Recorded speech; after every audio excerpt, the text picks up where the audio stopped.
आखिरकार शेरा एक ऊंची चट्टान से नीचे गिर गए। जानवरों ने चीखें लगाईं और जंगल में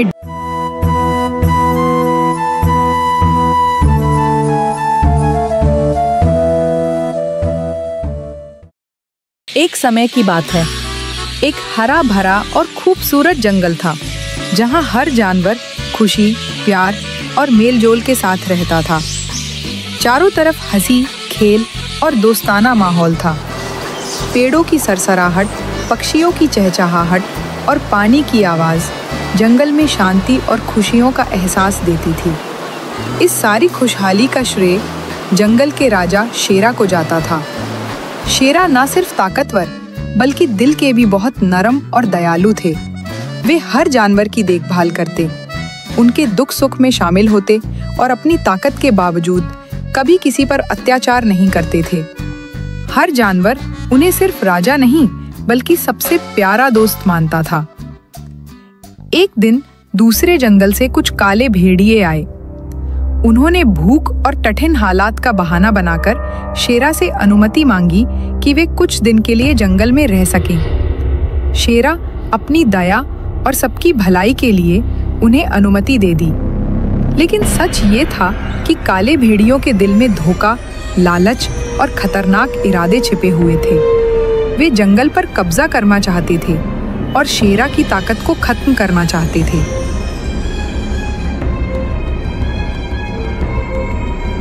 काले भेड़िए कुछ दिनों तक आते जाते रहे। कभी जंगल के किनारे छिपकर देख रहे थे, कभी जानवरों के साथ खेलकर उनका विश्वास जीत रहे थे।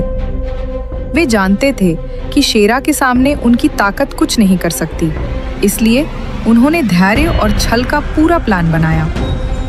कुछ ही दिन बाद जंगल में एक बड़ा उत्सव हुआ।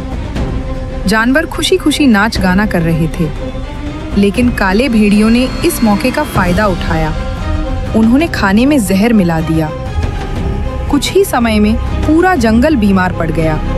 जानवर कमजोर और बेजान हो गए और शेरा भी जहर के असर से थकने और कांपने लगे।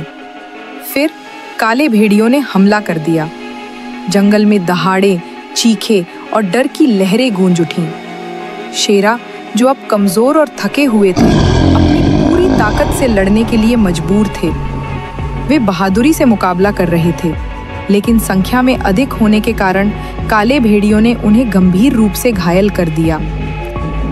आखिरकार शेरा एक ऊंची चट्टान से नीचे गिर गए। जानवरों ने चीखें लगाईं और जंगल में डर और उदासी फैल गई।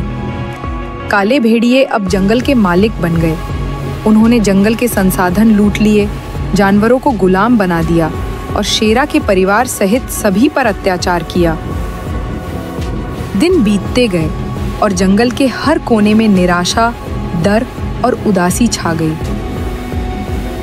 सभी जानवर सोच रहे थे, आखिर कब कोई आएगा और इस अत्याचार का अंत करेगा।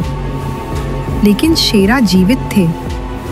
वे झाड़ियों और पत्तों के बीच फंसे हुए थे, घायल और थके हुए। एक बुद्धिमान हिरण ने उन्हें खोजा और उनके घावों का इलाज किया, खाना दिया और उनकी हिम्मत बढ़ाई। महीनों की मेहनत, धैर्य और प्यार के बाद शेरा फिर से मजबूत हो गए। उनकी आंखों में साहस और हौसले की चमक लौट आई और दिल में नया इरादा पैदा हुआ। शेरा दिन रात मेहनत करने लगे, अपने शरीर और ताकत को फिर से मजबूत किया, अपनी बुद्धि और बहादुरी को दोबारा जगाया। हर सुबह वे जंगल के किनारे जाते, दुश्मन के बारे में योजना बनाते और अपनी ताकत बढ़ाने की तैयारी करते। आखिरकार वह दिन आया जब काले भेड़िए निर्दोष जानवरों पर अत्याचार कर रहे थे। शेरा की वापसी की खबर जंगल के हर कोने में फैल गई। जानवर डर और हैरानी में थे, लेकिन दिल के अंदर उम्मीद की रोशनी जाग गई। शेरा ने पूरी ताकत, बुद्धि और बहादुरी के साथ काले भेड़ियों के सामने कदम रखा। एक भयंकर और रोमांचक लड़ाई शुरू हुई। दहाड़े, धुआं, मिट्टी और डर की लहरें जंगल में गूंज रही थी। शेरा ने अपनी होशियारी, बहादुरी और ताकत का हर अंश इस्तेमाल किया।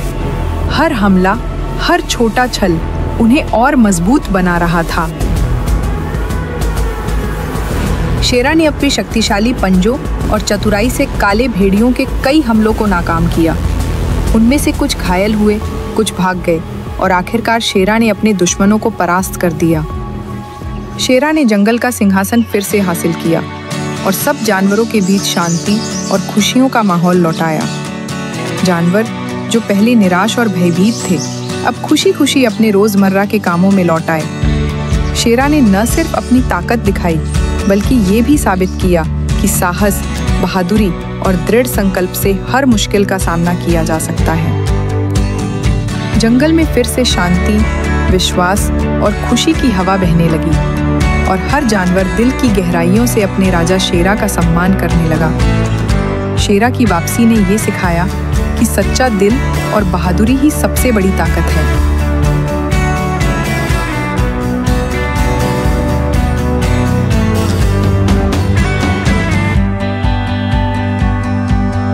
नई नई जादुई कहानियाँ हर दिन, तो जल्दी से मैजिकल स्टोरीज को सब्सक्राइब करें। शुक्रिया।